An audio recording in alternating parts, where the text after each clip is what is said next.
Hi friends, welcome back to my YouTube channel. तो आज हम आप सबके लिए लेके आए हैं क्लास 11th का इकोनॉमिक्स। तो अभी हम स्टार्ट ही कर रहे हैं इकोनॉमिक्स का। तो आप लोग हमारे चैनल पर नए हैं तो चैनल को सब्सक्राइब कीजिए एंड वीडियो को लाइक कीजिए और अपने दोस्तों के साथ शेयर कीजिए। तो चलिए आगे बढ़ते हैं। तो ये जो है वो अर्थशास्त्र आर्थिक शब्दावली है। पहला है बैंक दर। बैंक दर से अभिप्राय उस दर से है जिस पर केंद्रीय बैंक सदस्य बैंकों को स्वीकार्य प्रतिभूतियों पर ऋण देता है, बैंक दर कहलाता है।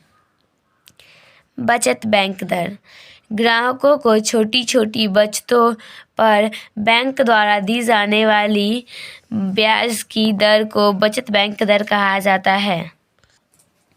जमा दर ग्राहकों की सावधि जमाओं पर दी जाने वाली ब्याज की दर को जमा दर कहा जाता है। नेफ्ट NEFT नेफ्ट इंटरनेट के माध्यम से नेशनल इलेक्ट्रॉनिक फंड ट्रांसफ़र के द्वारा लिखित चेक के स्थान पर 1 लाख से कम धनराशि को एक बैंक से अन्य बैंक खाता धारक द्वारा स्वयं ही स्थानांतरित किया जा सकता है। RTGS साधारण रूप से 1 लाख से अधिक की धनराशि को खाता धारक द्वारा स्वयं इंटरनेट के माध्यम से रियल टाइम ग्रॉस सेटलमेंट विधि से किसी भी खाता धारक के किसी भी बैंक खाते में त्वरित रूप से भेज सकते हैं। ई कॉमर्स व्यापार और वाणिज्य की ऑनलाइन लेन देन की कुशल प्रक्रिया है। नेक्स्ट क्वेश्चन है PAN परमानेंट अकाउंट नंबर।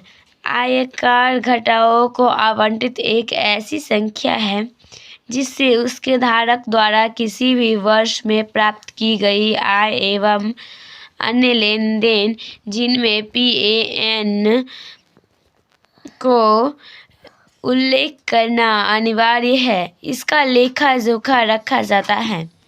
काला धन जिस धन का हिसाब किताब कर टैक्स अधिकारियों से छिपा कर रखा जाता है, काला धन कहलाता है।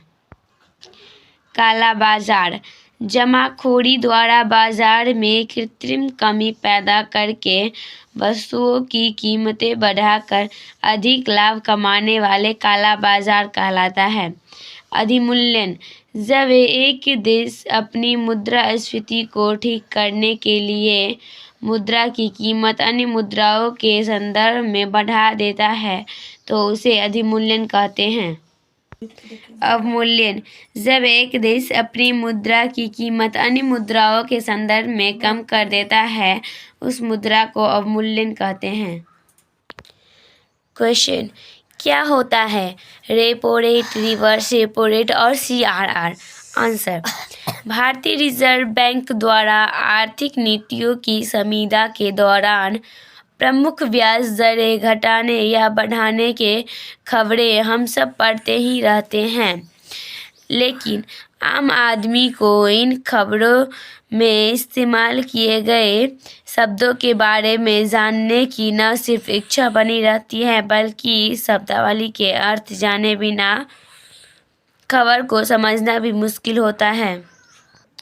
रेपो रेट रोज़मर्रा के कामकाज के लिए बैंक को भी बड़ी बड़ी रकमों की ज़रूरत पड़ जाती है और ऐसी स्थिति में उनके लिए देश के केंद्रीय बैंक से ऋण लेना सबसे आसान विकल्प है। इस तरह से ओवरनाइट ऋण पर रिजर्व बैंक जिस दर से उनसे ब्याज वसूल करता है उसे रेपो रेट कहा जाता है। रिवर्स रेपो रेट ये रेपो रेट का उल्टा होता है। जब कभी बैंक के पास दिन भर के कामकाज के बाद बड़ी रकम बच जाती है जो उस रकम को वे रिजर्व बैंक को जमा कर देता है और जिस दर पर रिजर्व बैंक उस बैंक को ब्याज देता है उस दर को रिवर्स रेपो रेट कहा जाता है। रिवर्स रेपो रेट बाजारों में नकदी की तरलता को नियंत्रित करने में काम आती है। जब भी बाजारों में बहुत ज़्यादा नकदी दिखाई देता है। आरबीआई बढ़ा देता है ताकि बैंक ज़्यादा ब्याज कमाने के लिए अपनी रकम उसके पास जमा करा दे और इस तरह बैंकों के कब्जे में बाजार में छोड़ने के लिए कम रकम रह जाएगी। नकद आर्थिक अनुपात, कैश रिजर्व रेशियो और सीआरआर। देश में लागू बैंकिंग नियमों के तहत प्रत्येक बैंक को अपनी कुल कैश रिजर्व का एक निश्चित हिस्सा रिजर्व बैंक के पास रखना ही होता है, जिसे कैश रिजर्व रेशो सीआरआर कहा जाता है। ऐसा नियम इसलिए बनाए गए हैं ताकि यदि किसी भी वक्त किसी भी बैंक में बहुत बड़ी ताकत में जमाकर्ताओं को रकम निकालने की ज़रूरत महसूस हो तो बैंक पैसा चुकाने से इनकार न करे। सीआरआर एक ऐसा साधन है जिसकी सहायता से आरबीआई बिना रिजर्व रेपो रेट में बदलाव किए बाजार में नकदी की तरलता को कम कर सकता है।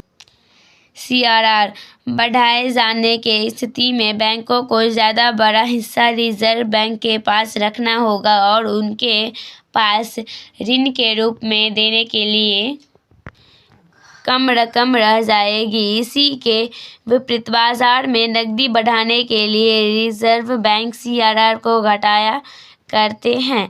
लेकिन महत्वपूर्ण तथ्य यह है कि सीआरआर में बदलाव तभी किया जाता है जब बाजार में नकदी की तरलता पर तुरंत असर न डालना हो, क्योंकि रेपो रेट और रिवर्स रेपो रेट में बदलाव तुलना सीआरआर में किए गए बदलाव से बाजार पर असर ज़्यादा समय में पड़ता है। सो गाइज, आप लोगों को हमारा वीडियो पसंद आया हो तो चैनल को लाइक कीजिए एंड वीडियो को सब्सक्राइब कीजिए और अपने दोस्तों के साथ शेयर कीजिए। तो चलिए मिलते हैं अगले वीडियो में। तब